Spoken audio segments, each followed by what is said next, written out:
Hey, everybody. We're going to get started here in just a minute. I'm running behind. We went to town and ate up a bunch of time, and so I'm just about ready to get started. I'll wait for some people to join us anyway. If you're hopping on, go ahead and put it in the chat if you would, please. Let me know where you're tuning in from.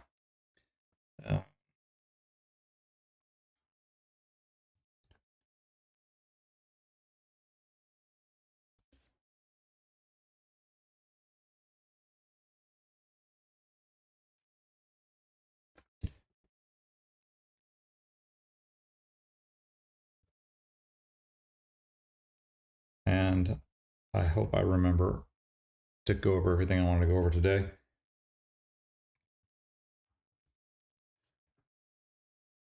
Anybody tuning in? Hi, Dawn Reed.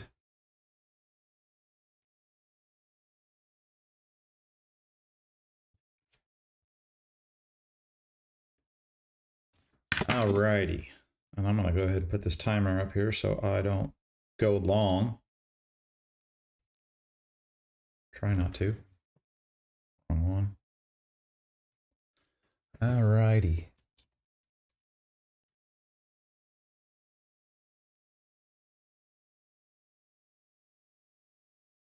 Okay.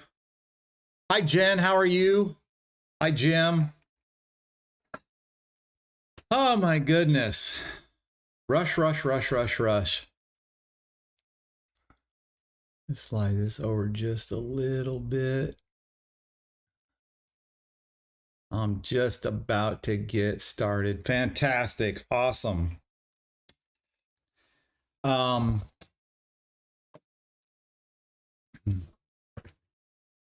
what was... Let me look at one thing and then we're going to get going here. Whether anybody else jumps on or not, they can watch it later if they want.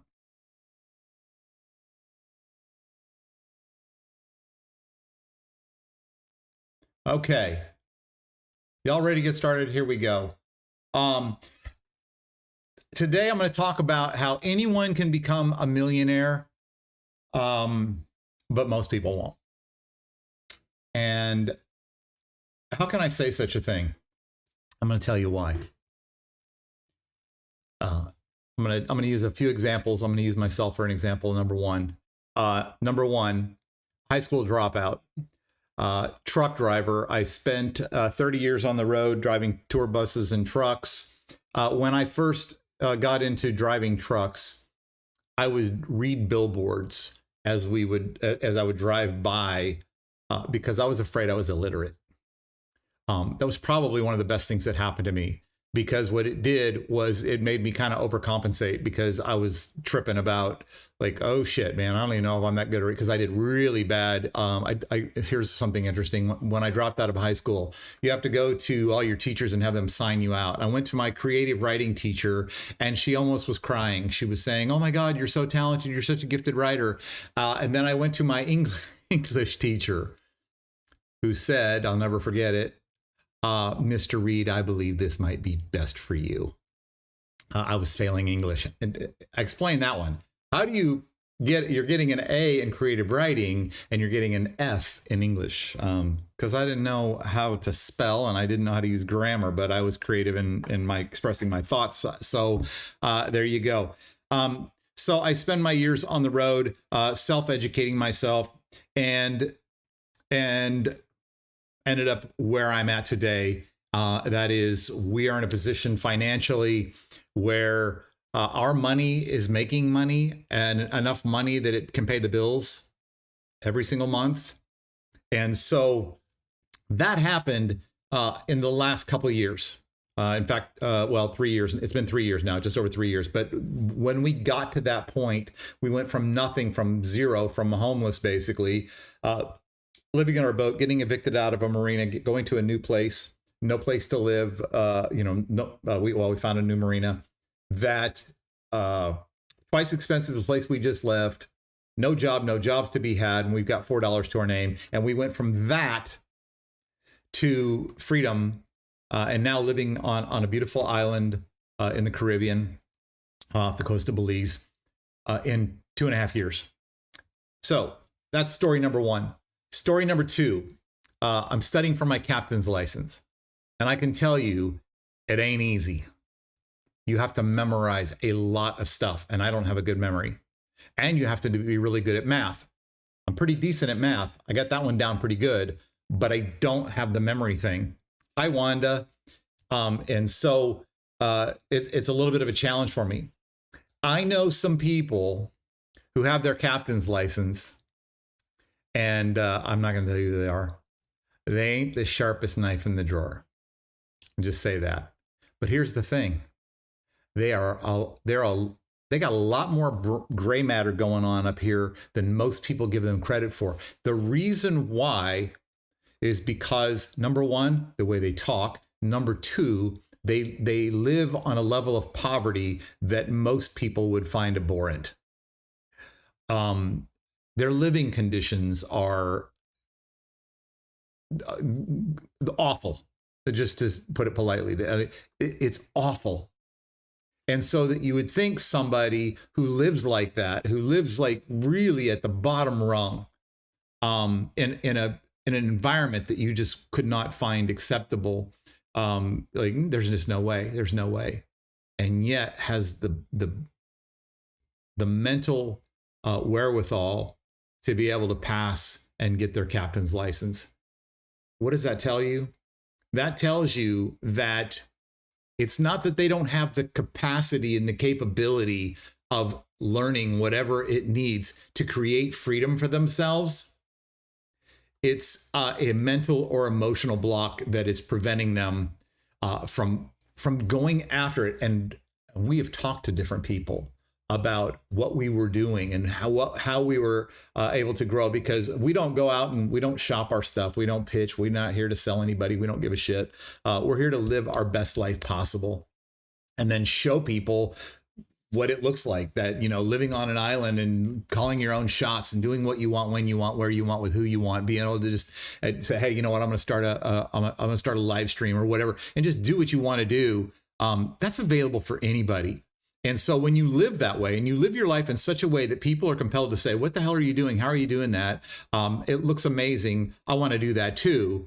That they have the capacity to do it. And I believe almost anybody of any intelligence has the capacity to do it, because I'll tell you this, what we have done to create the freedom that we've created and create the wealth that we've created took way less brain cells than trying to get my captain's license. And for those of you who have studied or have your captain's license, and you probably going, that was a piece of cake, I don't know what he's stressing about, then you should be a multimillionaire by now. I am not joking at all. So that's one thing. But there are things that stop us from taking those steps. We have these emotional or mental blocks. We have poverty consciousness that is the only thing that's standing in the way between what we have, where we are, and what we want. I heard a quote that said, the only thing that stands between what you have and what you want is that things you won't do to get it. And I'm not talking about breaking the law. I'm talking about there are opportunities everywhere. I was going to mention this before on another live, and I'm going to mention it now. So all of you guys, the people on this call right now live, I've already heard this because these are some friends. If you're tuning in and you have not heard this before, I want you to think about this. If you are out this week, I know you can play along with me. How many of you this week, how many of you were out driving your car around?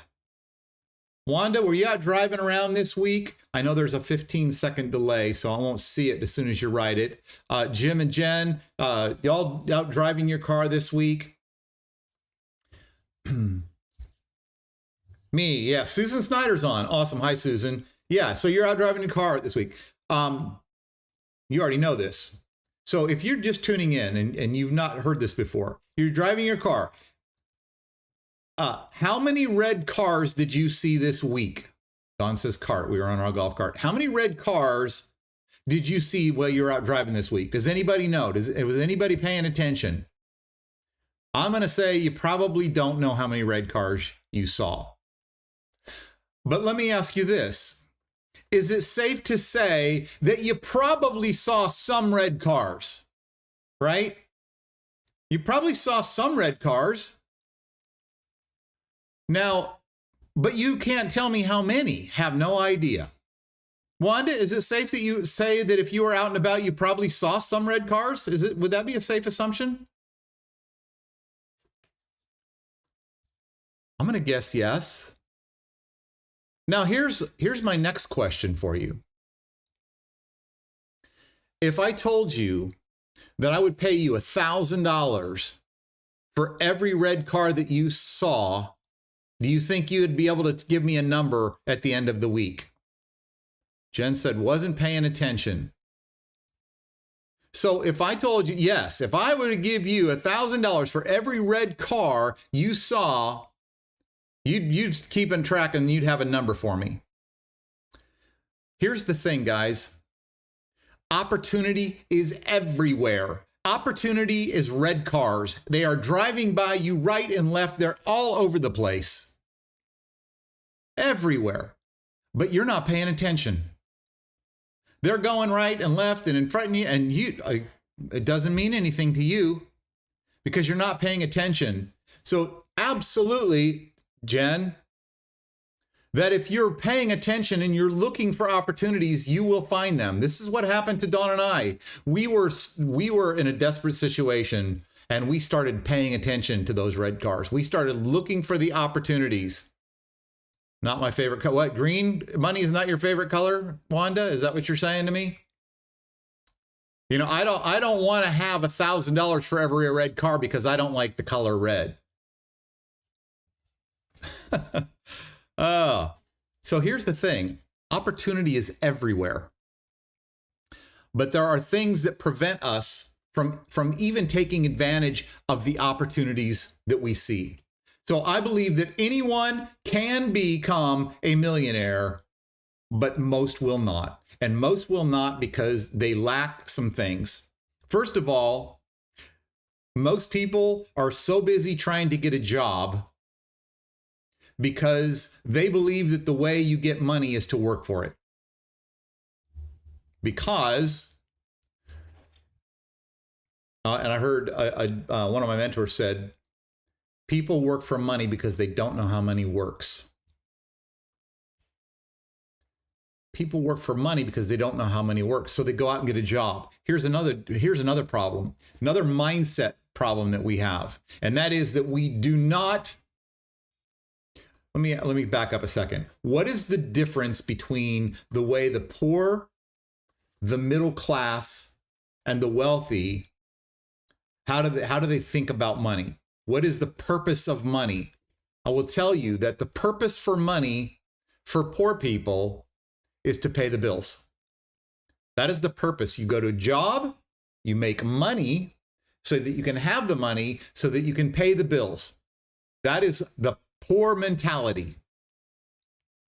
Middle class, think a little bit different. What's the purpose of money to the middle class? The purpose of money to the middle class is to raise up some money, get some credit, raise your credit so that you can buy things that you can't afford, so you can take the money that you get so that you continue to make the payments, so that you continue to increase your credit so that you can continue to buy things you can't afford. And you get on the hamster wheel and now you can't get off. Because even if you lower your cost of living, cheaper house, cheaper apartment, whatever, you've got all of these bills. And this is the problem, is that so many Americans are trapped in debt because they had the middle class mindset that is, I'm going to go buy a car that I can't afford. I'm going to go buy a house that I can't afford. I'm going to go buy some clothes that I can't afford. I'm going to buy some stereo gear that I can't afford. I'm going to buy a new motorcycle, jet ski, blah, blah, blah. We're going to buy things and impress people we don't like. Isn't that the truth, Jen? And so that's the purpose of middle class. So the purpose of money for the poor is to pay the bills. The purpose of money for the middle class is to raise your credit and continue to make your payments so that you can live beyond your means. What's different between the wealthy? The wealthy believe that the purpose of money is to make money with their money. The purpose of money is to employ money so that your money is doing the work for you. This is what happened to Dawn and I about 3 years ago. We didn't have any money. So here's, I'm actually working right now on putting together a money talk that we're going to share with you guys. It's coming together really, really well. We talk about this, that when we started, we didn't have any money. And a lot of people believe that the way to make money is that you got to have money. It takes money to make money. We've all heard that one, right? It takes money to make money. We didn't have any money. What it takes is leverage. And so what we did in the beginning is we were leveraging our time, which is what most of you are doing. You're leveraging your time. You're taking your time and you're trading it away for money. And for those of you who think money doesn't buy happiness, for those of you, money isn't everything, for those of you who think money is not important, my question is, then why in the hell are you spending most of your time away from the things you do love, your family, your kids, fishing, golfing, whatever, and you're spending all your time at a job that you don't even want to be at? If it's not important, why are you doing that? Because it absolutely is important. That's why. And so what you want to do is you want to get your money working for you. And this is what Dawn and I did. We started working for money, and then we would take the money and put our money to work for us. But then there was something else that happened. And I'm going to go through a little bullet list here. And it is, here are 9 things that are preventing you from getting wealthy. There's actually 10. Their 10th one is a bonus. Number 1, we won't do the little things. We won't do the little things. We won't write down our goals. We will not create a schedule before we go to bed at night. We like the little things. We won't write a list of our assets and our liabilities. And I don't mean just financial assets and liabilities. I'm talking about our assets in terms of my wife is an asset. This place we live is an asset. My laptop, my MacBook Pro, which I love, is an asset. The internet is an asset. My phone is an asset. There are a lot of, my ability to critically think is an asset. My imagination is an asset. My ability to speak, and I'm starting to get a little better on these calls. Getting better. How about getting better at speaking to a camera? That's an asset. And so doing the little things, and most people will not do the little things. Dawn and I, as you've noticed, I've lost a little bit of weight, like to the tune of 40 pounds over the last 5 months. How did I do that? We started getting into biohacking and started learning about how the biology. We met a human biologist and biohacker. And his job was to, he worked for the insurance companies. Tell you how long you're going to live. And he decided to change his knowledge into how to create a healthier life. And so we started learning things about biohacking, about how do you make yourself younger? How do you get your thoughts clearer? All of these things. How do you lose weight? How do you get sharper and more flexible and all that stuff? Some of the things are really easy, like breathing techniques, doing breath work, deep breathing in the morning, getting sunlight in the morning when the sun's first coming up, the first 30 minutes the sun comes up, laying on the ground, outside on the ground, on the grass or in the dirt or in the sand, or on a PEMF mat if you can't do that, which we got a PEMF mat, laying on a PEMF mat every day. When you lay on a PEMF mat and you turn it on and you lay there, do you know what you feel when you're laying there? You want to know how exhilarating it is? It's not. You don't feel anything. You don't feel a damn thing. But science says that there's a magnetic field that is the same equivalent to the magnetic field of the ground, and it is called ground. Yes, Mitch says it's called grounding. Even better on bare feet. Absolutely. Well, you can do that electronically with a PEMF mat. Now, here's the point that I'm getting at. Most people won't do it. Most people will not go, Mitch, they won't go walk outside in their bare feet on the grass or in the dirt or in the sand. They won't go stand in the salt water if they live on, like we live right on the Caribbean Sea, right? We can go out in the Caribbean Sea. They won't do that. They won't get up in the morning and get that first morning sunlight to get the red light therapy. They won't do breathing exercises. They won't go to the gym. They won't eat right. They won't do any of those things. And the reason why is because, well, they're little things and they don't add up to much. And so they don't do them. And so number one, they won't do the little things. And if you won't do the little things, you won't do the big things. Number two, they won't commit. They'll try things. I'm going to try that out. I'm going to try this company out. I'm going to try this business out. I'm going to try this mail order stuff. I'm going to try getting an Amazon shop online. I'm going to try to create a YouTube channel and make money from ad revenues. And I'm going to try that. I'm going to just start a podcast. They're going to try something out, and then it doesn't work, or they think because it didn't work fast enough. I'm going to go to the gym and start working out. I went 3 days in a row, no results. This shit doesn't work. And so because they're trying it out, it never works. So they won't commit. They're not consistent. That's the number three. They're not consistent. They will not consistently do the thing day in and day out, every day, every day, every day, every day. Here's the difference between the successful and the unsuccessful. The unsuccessful do what, no, let me back this. Let me do it the other way around. Successful people, I heard it put the pros, do what they commit to doing. The pros make decisions, write this down. The pros make decisions based on commitments. The amateurs, or the people who fail, make decisions based on how they feel. You know, I want to start eating right, but I want to go to the gym. I'm going to stop smoking. Today's just not a good day. Right? I went to the gym 4 days in a row. Today, I'm just feeling a little under the way. I just don't feel. And so that is the difference.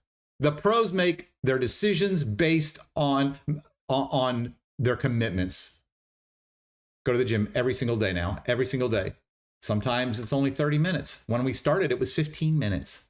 And 15 grew into 20, and then 20 grew into 30. Now I'm doing like sometimes 40 minutes in the gym every day. Lost 40 pounds, starting to get a little bit of abs going. Like, what the hell? Never had that before. At 61 years old. So you have to be consistent. Number four, you have to have a clear vision of the end result. Most people don't. Most people have daydreams. Whimsical. They don't have a clear vision. They've not written things down. We just did a mastermind this morning. Don and I conduct a mastermind with some folks every single morning. And this is one of the things we're doing is get clear, get uber specific, ridiculously specific about what it is you want, why you want it. What does it look, smell, feel, and taste like? What is that going to mean to you? What is it going to mean to the people that you're in contact with? So having a clear vision, and I'm going to rush through because I got 7.5 minutes left. Number five, they lack self-confidence. Well, I'm just not self-confident. Yeah. You know why you don't have any self-confidence? I'm not self-confident. You don't have any self-confidence is because you have heard every single lie you've ever told yourself. I'm going to work out. I'm going to start that. I'm going to eat right. I'm going to this. I'm going to that. Lie, lie, lie, lie, lie. I'm going to start this new business. Well, okay. No, that wasn't a lie. You did start it. You just didn't finish it. You didn't stick with it. Every single time that you make a decision, you don't stick with it, you erode your confidence. Every time you let somebody walk on you, every time you stay in a relationship that you know is not good for you, every time you compromise yourself, you are eroding away at your self-confidence. Every time you know, like, well, yeah, I know. You should break up with that guy. I know. You should quit that bullshit job and go find something else. I know. Every time I know, you are eroding at your self-confidence. When you start sticking with your decisions, you make a decision, you're clear about your goals. You are only letting the people. So I wrote a post just, I think it was yesterday maybe, or today. I don't even remember. It was a post that said, I'm not mad at you. I'm not mad. You might think I'm mad. I'm not mad. I'm not upset with you. I'm just so busy focusing on the people I love, the people who inspire me, the things that are adding value to my life. I don't have time for you. It's not that I'm mad at you. I just don't have time. I am focusing on the people who feed my life, who add value to my life, who make me feel happier, who inspire me, who motivate me, who teach me, who I motivate them. I inspire them to take action, not just to say, oh my God, I just love what you said. That's perfect. You're amazing. I don't need the props. I need you to change your life. That's what Dawn and I live for, is to change lives. That's why we're doing this right now. That's why I'm doing these calls. We're going to be starting a podcast here late spring, probably. We have to get back to the mainland to get some equipment and whatnot. But we're going to be starting a video podcast. We had the audio one, Amazing Living with Dawn and Lucky. If you haven't looked for it, it's on iHeartRadio. It's on Apple Play. It's on, just go look on any podcatcher. Amazing Living with Dawn Lucky. That was an audio podcast. We only did 34 episodes. Got nominated for an International Podcasting Award. Only did 34 episodes and had over, I don't know, 12,000 subscribers in just a short period of time. Things just got in the way and we weren't able to continue. But we're going to be picking that up. It's going to be in video format. Next time it's going to be awesome. Number 6, lack self-discipline. Most people lack the self-discipline. They again, this goes back to the feelings, right? I just don't feel like going today. You know how many days I don't feel like going to the gym? How about go anyway? Dawn told me this. She said, if you don't feel like going to the gym, you're not feeling good, go downstairs for 5 minutes. After 5 minutes, if you still don't want to do it, come back upstairs. Now, I hurt my back and I didn't go one day, but I was like injured. But most, I won't say most of the time. I will say probably one day a week. I'm just not in the mood, but I go anyway. And if after 5 minutes, I don't want to keep doing it, I'll just come back up. But I stay and I work, and I usually work harder. So lack of self-discipline, lack of emotional maturity. Oh my God. How many people get themselves all spun around the axle about shit that and I'll say this, I heard this quote and I don't remember where I heard it from. It was awesome. It said, the worst things that have ever happened in my life. No, let me say this right. The worst experiences I've ever had in my life never even happened. Get that one. The worst experiences I've ever had never even happened. What does that mean? I had a thought about something. I heard some news. It didn't sit well with me. And so I just spun it out of control. I just got all wrapped around the axle. Lack of emotional maturity.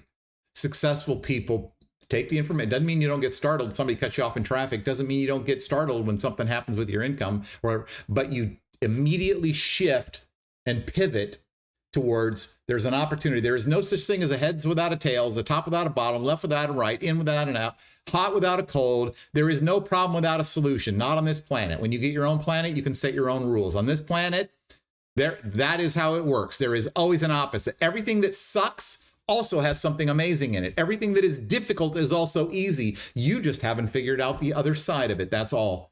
And so emotional maturity is what enables you to do that and make that shift and make that pivot. Lack of mental control, that kind of goes with emotional maturity. If you can't control your mind, you can't control anything. And so you've got two choices. You can either control your thoughts, number one, or you can control everybody that you know. Those are the only two choices you have. You can either control your thoughts or control everyone else. Most people are trying to control everyone else. You're trying to control your kids' behavior, your neighbor's behavior, your coworkers' behavior. You're trying to control everybody else. And if everybody else would just get on board, then I wouldn't be so stressed out. I wouldn't have all these problems. They are the bullshit. They are the problem. No, they're not. Your thinking is mental control. Number 9, and the clock is winding down. Number 9, they are not obsessed. I don't want to be obsessed. Oh, really? Well, that's funny because you are. Let me rephrase that. You're not obsessed with the right things. What you're obsessed with is your show. What you're obsessed with is controlling everybody. What you're obsessed with is how your hair looks, how much you weigh. What you're obsessed with is whatever you're eating. What you're obsessed with is your golf game. What you're obsessed with your Harley. What you're obsessed with is your shopping. What you're obsessed with is Facebook and YouTube. And what you're obsessed with is the politics and the frickin' right-wing crazies and the left nutcases and Trump's a evil piece of shit and Biden's an idiot. And that's what you're obsessed. Do not kid yourself. You are absolutely obsessed. But you're obsessed with bullshit you have no control over, and it has no impact on your life, and you're not changing your life. It's not getting any better at all. Rather than obsessing on the things that can change your life, will change your life, and actually are changing your life, either for the better or the worse. Most of you are going backwards. Most of you are going backwards financially. You're making more money now, but yet you have less to spend and less to show for the money you're making. Go figure that one. And then the other thing, what happened to my...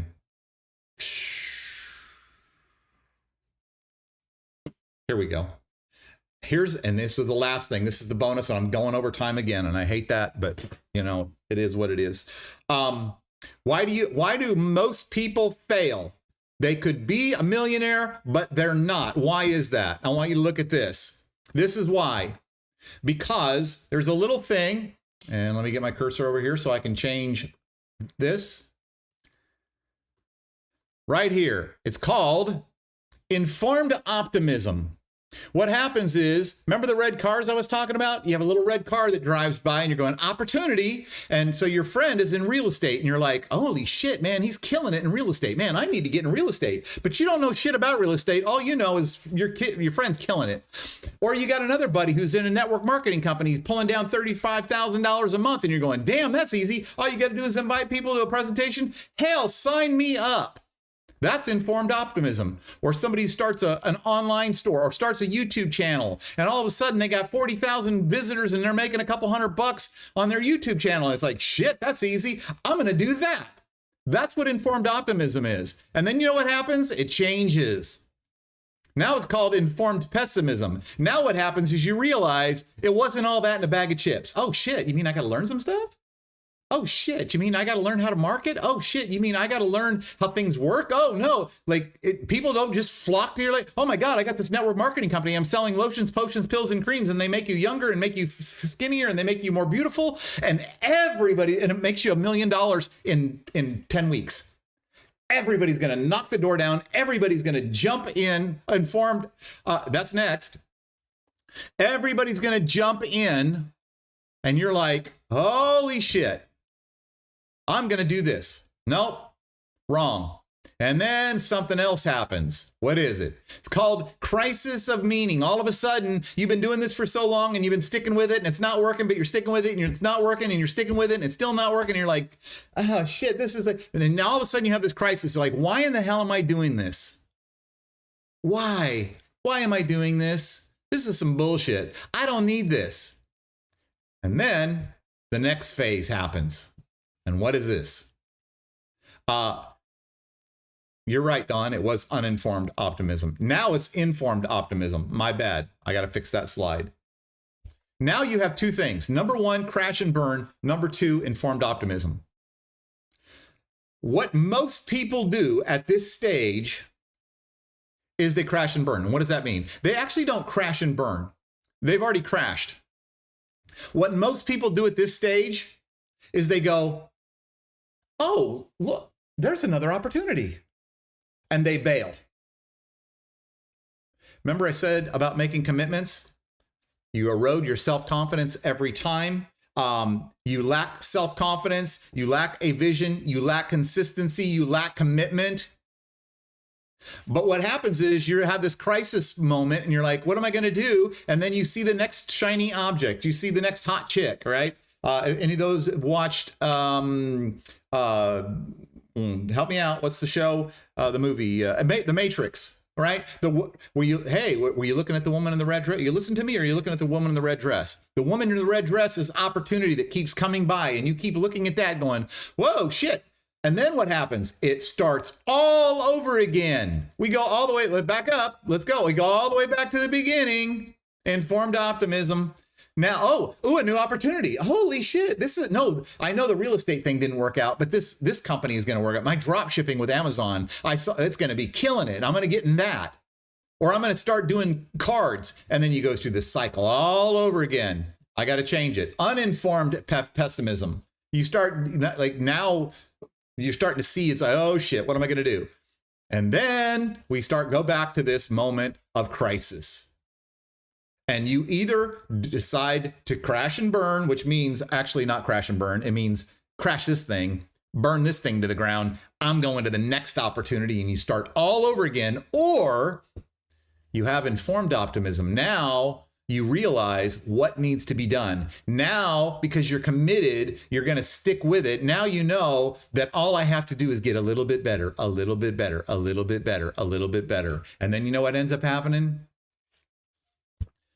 You end up on a little island about 25 miles off the coast of Belize, working when you want, sleeping when you want, waking up when you want, doing what you want, with who you want, more importantly, without people you don't want. Get rid of them. You live life on your own terms. You start turning up the volume on making money, using money to make money. You start using your money to help people rather than using people to make money, which most people do. They just don't want to admit it because it sounds tacky, but that's what they do. They're using their employer. They're not there because they want to be there. They're not doing that because they want to be a productive society and it makes them feel good about themselves. They're there because they're using that employer to bring cash in the door. So rather than use people and use things to get money, how about use money to get the things and the people and take care of the people you want? And that's all I got for today. I went 7 minutes over. I'm sorry. It happens. But anyway, back to where in the hell I was. There I am. So anyway, guys, I want to thank you. I should have put my face up in the picture in the corner, and I didn't think about that. But I just wanted to share this with you guys. I hope that it helps. I hope that I'm starting to get you to think a little bit different about your life and about your money and about your decision making, about the things you expose yourself to. Dawn and I have completely transformed our lives in the last 3 years. And if we can do it, anybody can do it. And so with that, have a fabulous day. I think we're getting ready to have keto pizza. It's out of this world. It's all meat. The crust is pepperoni. It's crispy pepperoni. It's amazing. So we're going to have pizza. We've got happy hour with a group of our friends from all over the world. And we get on Zoom and we celebrate life and celebrate the wins for ourselves. Wins in business, wins in money, wins in health, wins in relationships, wins, whatever wins we've got. We do that every single Friday, and we're getting ready to do that. So with that, have a fabulous weekend. Love you guys. Thank you for joining me. I hope you found value in this. And I'm getting better, guys. I will get better as time goes on. It's getting used to this camera, and I need to do a little bit better job of prepping before I get started. But it's coming together. In the next 3 months, 6 months, I'm going to be a pro. So until then, just bear with me, and hopefully this information is helpful enough that you find value. And till then, see you next week. See you next Friday. Love you guys.